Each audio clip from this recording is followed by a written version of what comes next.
Cassia Faye Hayden. Welcome to my channel.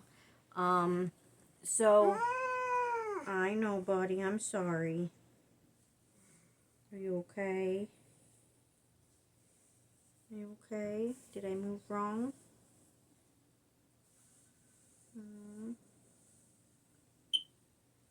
He's not doing too hot today. He's not feeling very good. I think he inhaled some flea spray yesterday when I was flea treating the house. And he has not been doing so hot ever since. I am trying to flush it out of his system, but he's not doing too great. So we're going to try to rush through this video as fast as possible. So, last time we finished the first chapter, finally. Took forever, but we finally finished the first chapter. And today we are starting chapter 2, which says attitudes about living and dying. Alrighty then. And inside that page it says, perhaps our greatest underlying fear, which permeates all our problems, is the fear of death and separation. Okay. And then we are on, when the student is ready, the teacher will appear. That is the first section. Whoa! Please be careful. You do not need to be climbing on my jewelry box, knocking it on the floor. You guys already broke the living crap out of it. Ah, my cats, I tell you what. So anyway, in 1971, Helen, a 55-year-old woman who had been a patient of mine, Jerry, who is one of the authors of this book. It is written by Gerald G. Jimpolsky and Diane V.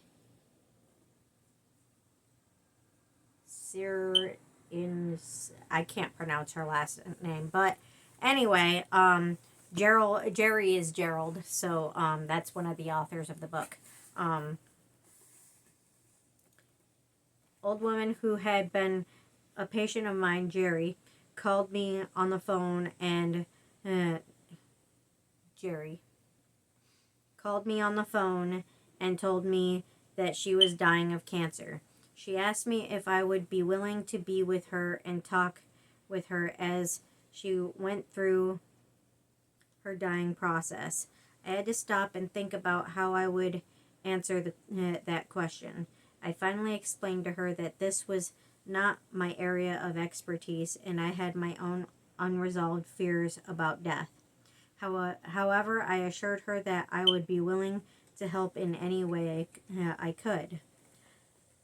At that moment, I had no way of knowing what a powerful teacher this woman would become for me. But since that day, I have had many occasions to find out that when we are ready to learn, a teacher will appear. I now know that when Helen called me that day, I had come to a time in my own life when I was ready to look at death. Over the next 2 months, I visited Helen in the hospital nearly every day. On the day when I didn't see her, we spoke on the phone. On the days when I didn't see her, we spoke on the phone. She was a very religious person and had an unwavering faith and trust in God. I have to say that I really didn't know how to help her. I felt inadequate because of all my own unresolved issues around death. As time went on, however, I found there was something I could do with great confidence. I saw that my job was to give my love to her unconditionally and to listen to her without any judgment. I knew I was just to be with her, having been a doer all my life. I can assure you this was something very foreign to me. Helen talked about everything imaginable.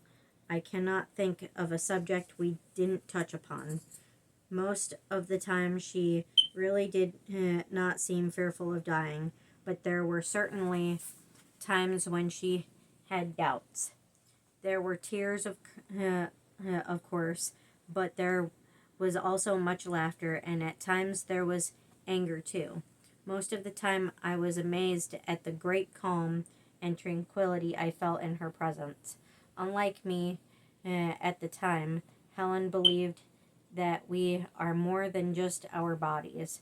She believed that her soul, her spirit, would live forever, never to be touched by death. She felt that she was always connected to God and would never be separated from the hearts of everyone she loved.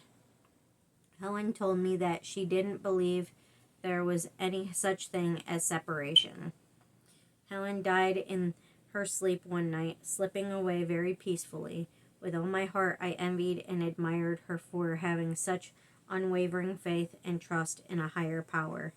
She saw death as merely stepping aside and letting go of the physical body as she went back home into the light. The split mind. My experience with Helen was split minded, however. Part of me could see that there was another way of looking at death than the one I held onto in my life. I could not deny the fact that I had witnessed a person who was not afraid to die. But there was another part of me that said, there is no scientific evidence of anything after your body dies. Don't be taken in by this experience. My behavior around this period of my life reflected my split mind. I was an alcoholic, and I was literally killing myself with booze. On one hand, I remained fearful of dying. On the other, like so many other lost souls, I was drinking myself into an early grave. That's unfortunate. I am actually really good about drinking myself. I pretty much really only do it recreationally. Not really recreationally, but like, I'll have maybe one every few months. I enjoy the flavor of alcohol. It doesn't really do much for me because in order for it to do anything for me, I either have to mix it with my pain meds, which is marijuana, or I have to because it doesn't do anything for me. So like mixing it with that actually causes some effect because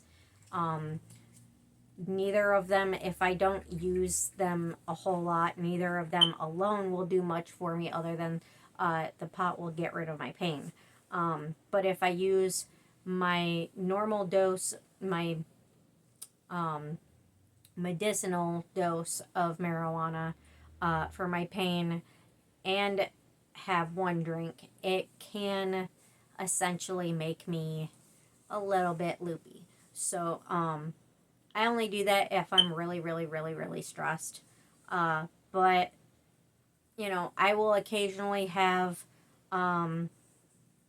a drink here and there, just for the taste, just to sit and relax and enjoy the flavor. And then, you know, if I'm in a severe amount of pain, I will use my pain meds. I don't use them unless I don't use the marijuana unless I am severely, severely, severely in pain to the point where I can't really function. Either that or I'm dealing with so much that my mind just can't take it. So, like, very, very rarely will I use either my pain meds or alcohol. I'm very good about it, but it sounds like this guy was really, really struggling with control over alcohol, and that's really unfortunate because I've never actually had to struggle with addiction before. Like, I'll get kind of like this skin crawly feeling if I really want to drink really bad, but I won't allow myself to have a drink if I feel like that. It's never really been an issue for me. So, I mean, I've never had to struggle with any form of addiction. So I don't know how bad that must have been, but I mean, I can imagine that it wasn't feeling good for him or anybody else struggling with addiction. So, I mean, that's a hard thing to go through. I can only imagine. And it's really, really nice that he got through it. Anyway, and again, I only use my pain meds medicinally. I'm not like one of those people that misuses anything, like ever. I'm a little bit too behaved. A little bit too behaved. Let's see, where am I at? I think I will get another section done, and see where we go from there. What it's like to die. A burning question that we ask ourselves over and over, whether we are children or adults, is what happens to us when we die? Can anyone prove whatever that answer might be? Nobody but, those who have already passed, but we can't really ask them now, can we? Sadly not. Do we live all our lives uncertain about the future, even at the point of death? And the answer has much to do with whether we consider ourselves to be physical beings or spiritual beings. This is brought into focus by an old story that Tony DeMello used to tell about a man who goes to the parish priest and asks, "When I die, my body will be in the grave and my soul... When I die, my body will be in the grave and my soul will be in heaven. But where will I be?" That's a good question. A few years after my experience with Helen, I was making rounds at the Children's Center ward at the University of California Medical Center in San Francisco. I happened to overhear an 8-year-old patient ask his physician, "What is it like to die?" The doctor avoided the question and quickly changed the subject. It was then that I asked myself, what happens to kids when they really want to talk about confusing things that are bothering them, like death, and the adults around them have not yet dealt with this themselves? After a little investigation, I found that children usually look for someone they can trust and who will give them honest answers. Sometimes it's the person who comes to clean the room. Or maybe it's the night nurse or someone the child senses would give them a direct reply. The little boy who asked the doctor, "What is it like to die?" opened up a door within me, a door to my own inner child that was still afraid to ask that question. Through that encounter on the children's cancer ward that day, I was guided to start the first Center for Attitudinal Healing, founded in 1975.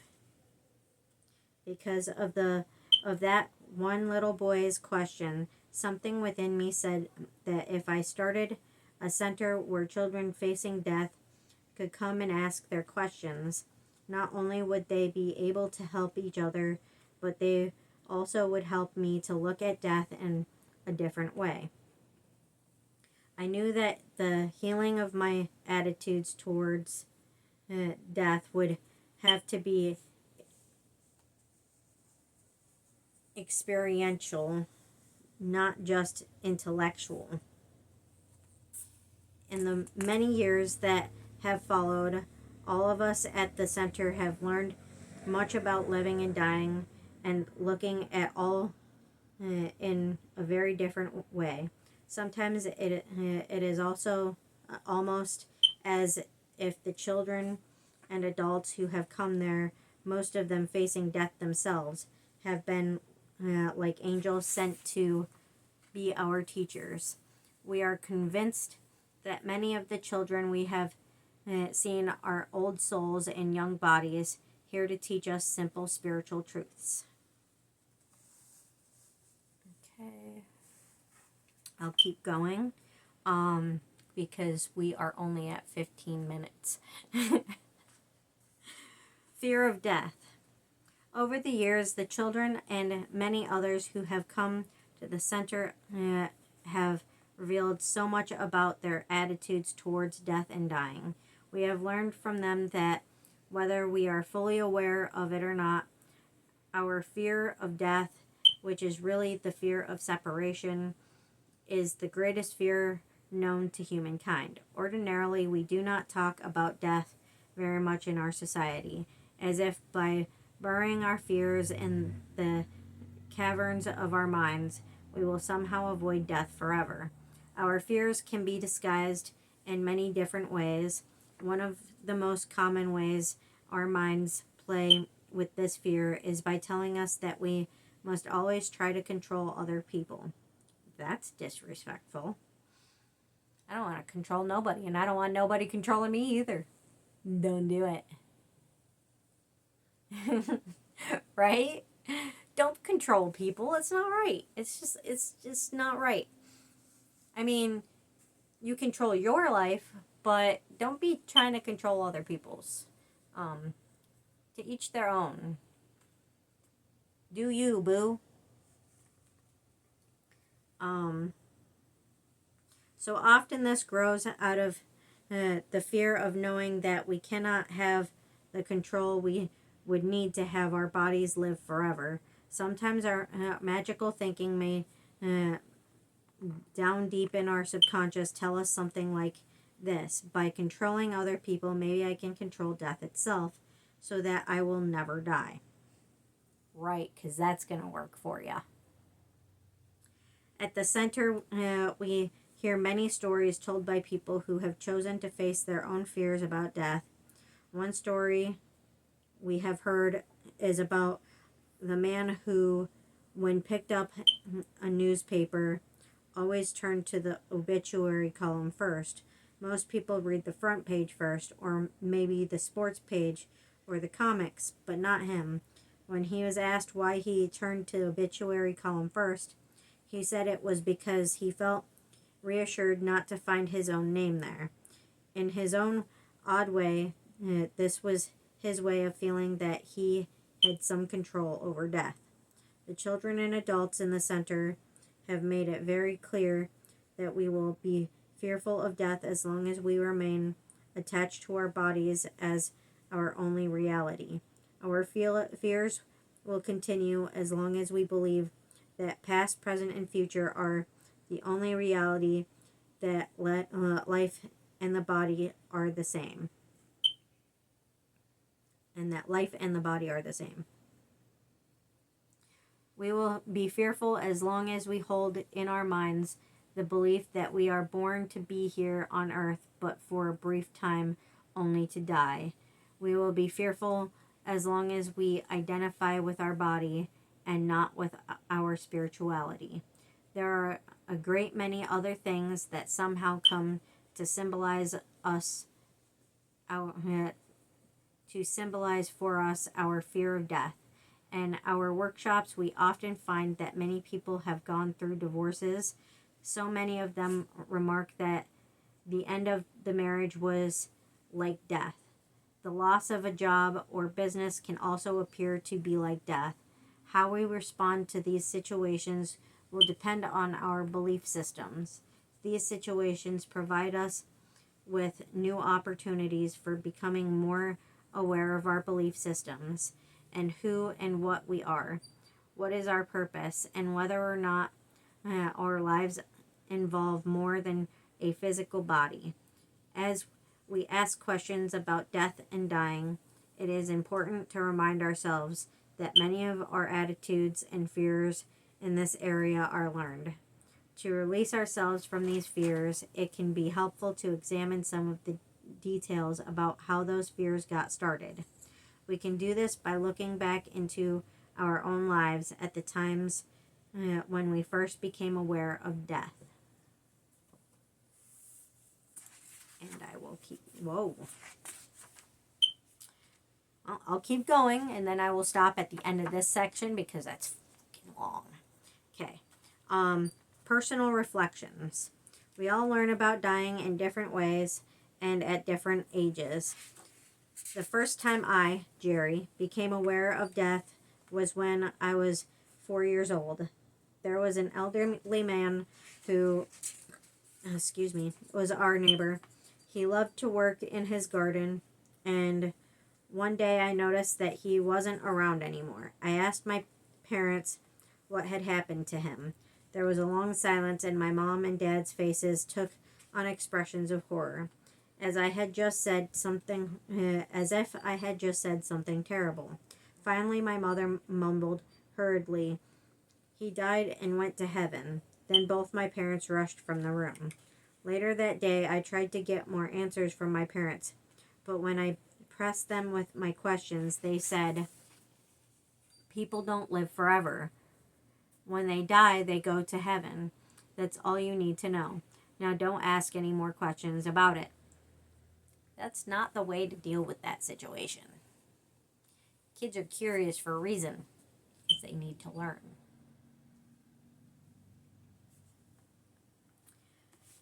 I don't remember ever having any thoughts or fears about death before that time, but the experiences of that day turned out to be a tremendous shock. I felt as if all my joy was sucked out of me. Until that moment, I think I believed that my parents, my brothers, Les and Art, and I would live forever in some magical way. I believed I would be a kid forever and everyone else would stay the age they were at that moment. Nothing would change. I had yet to develop the concept that people get older and eventually die. In my family, I learned that I got rewarded for not talking about my feelings. That's messed up. That was the rule you followed if you wanted to be a good boy. Okay. So I grew up stuffing a lot of my feelings deep inside of me. See, I did that because, not because you weren't allowed to have feelings, but because my feelings were frequently judged. And then I was drugged for my feelings. Which didn't work because it made the feelings worse because I was misdiagnosed based on the fact that I don't have depression, but I do have PTSD and ADHD. Yeah. So, I was being treated for the wrong mood disorder, and it was making me worse. And yeah, they didn't care. Anyway,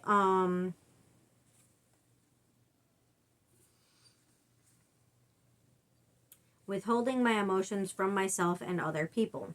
Along with everything else, I learned to repress from my awareness the fact that we are not going to live forever. My fear of death became so deeply internalized, it was nearly invisible. If you hear squeaking in the background, it is my stool. One of my cats is sitting on my stool and probably cleaning themselves on it. And it's not a sturdy stool. It desperately needs replaced. So thus the squeaking. Yeah. Anyway, my effort to control my fears of death took many bizarre forms. At one point, I developed the fantasy of having my body frozen when I died so that I could be brought back to life sometime in the future when someone learned how to make dead people come alive again. I think we all had that fantasy when we were kids. I know I did. And of course I feel silly about it now because I'm an adult and know better. But, you know, when you're a kid, you have fantasy thoughts like that all the time. As I grew up, I began to realize that neither of my parents believed what they had told me about going to heaven after we die. They both believed that when you die, that is the end. When you die, and that's it. I was protected from thinking about death and asking too many questions by never having to attend a funeral until my arm is going numb, was a teenager. This only intensified my belief that death must be a horrible thing, proving that I must do everything I could to control it. When I was in high school, however, a good friend of mine was killed in an auto accident. I became convinced that if there really was a God, he must be a cruel, not a loving God to allow such a thing to happen. I was a pallbearer at my friend's funeral. After that, what little faith I had in a higher power completely disappeared, and I became a militant atheist. Many of my fears about death and dying came from identifying very closely with my mother's fears. She had abundant fears. In fact, I think she was one of the most fearful people I have ever known. One of the first fears I remember learning from her was her fear of water. That's funny because my mom's afraid of water too. She'd take us swimming, and then she'd either stay at the picnic table or she'd stand at the water's edge yelling at us because we were in the water having fun, but she wanted to leave, but she didn't want to get wet. I'm fairly certain she had like this terror of water, like probably because we were both born in California, and she probably was used to undertow, but Michigan doesn't have undertow because we aren't on the ocean. So I don't know why she's always been afraid of water. I have no idea. That's just maybe a thought, but I really have no idea why my mom is afraid of water and swimming and whatnot. I really don't. I know she swims better than I do, so I'm fairly certain that's not the reason. I enjoy being in the water. I just can't go in the deep because I can't swim. And it's not a physical thing. It's like a mental thing. I can swim okay in shallow water. My butt floats, but other than that, I swim okay in shallow water. But the minute you put me in deep water, I panic, and there ain't nothing you can do to keep me from drowning because I'm freaking out.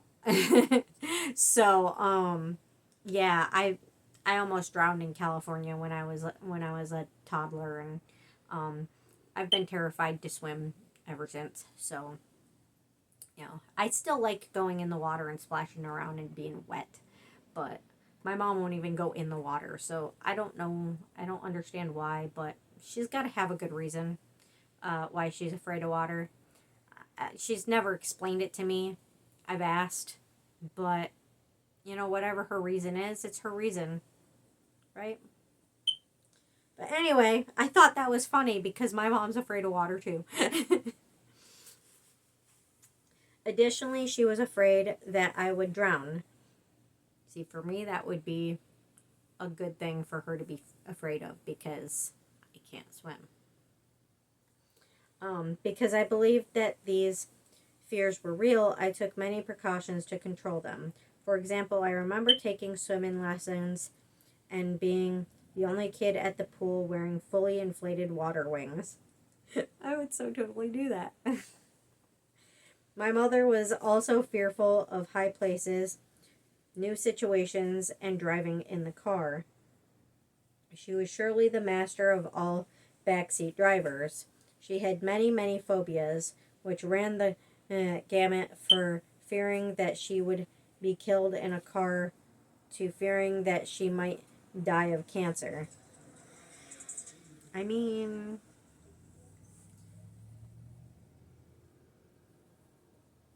it's possible. It's not something to freak out about all the time, but it's possible. Okay. I might add that my mom died just before she reached the age of 98 years. Only in her last 5 years did her fear of dying begin to disappear as she became very open minded in her thinking. She liked for Diane and me to tell her stories about our work with children and adults who were facing life threatening illnesses.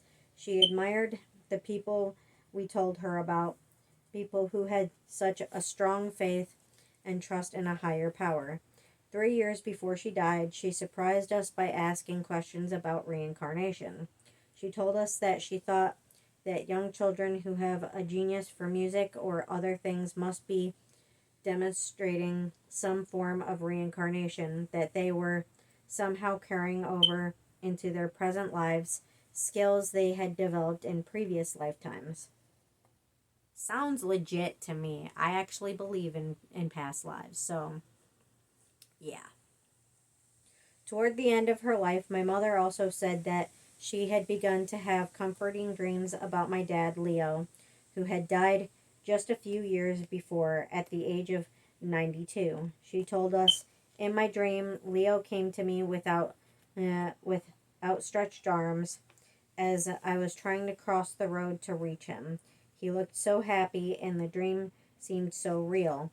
As she shared this dream with us, her eyes filled with tears, and she suddenly seemed filled with a quiet joy as she spoke.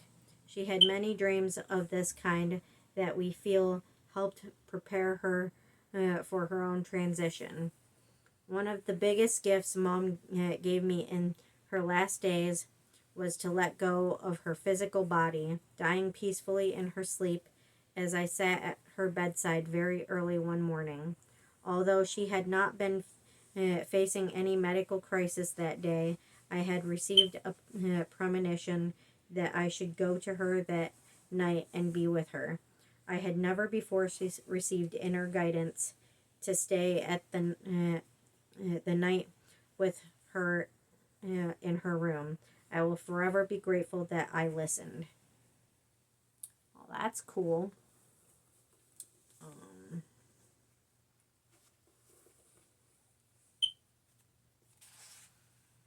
Where are we? 32 minutes. I'm trying to keep our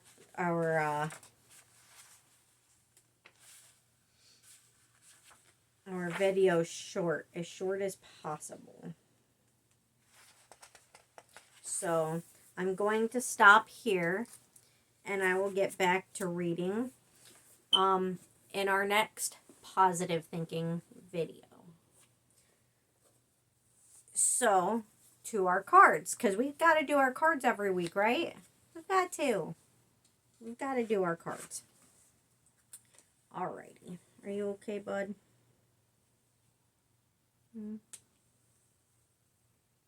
Okay.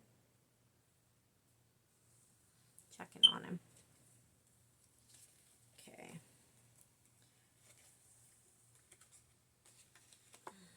Today's card. Aww. It's a pretty kitty. Pretty Persian kitty. It says, "Good luck today."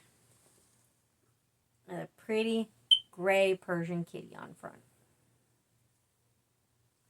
And then it says, "Sing along. Make time today to listen to a few of your favorite songs somewhere private. Give it your full attention and sing along in your head. Notice how the music affects your body and mind." I'll show you guys that as close as I can. I know it's not very clear, but that's okay, because you guys know I always post a picture of it at the end of the video. So I hope you guys like the video. Please like, share, and subscribe, and have a beautiful day. And if no one told you today, you are loved, you are appreciated, you are needed, you are enough, and don't let anybody make you feel or tell you otherwise, because they're wrong. Have a beautiful day. Thank you. Bye-bye.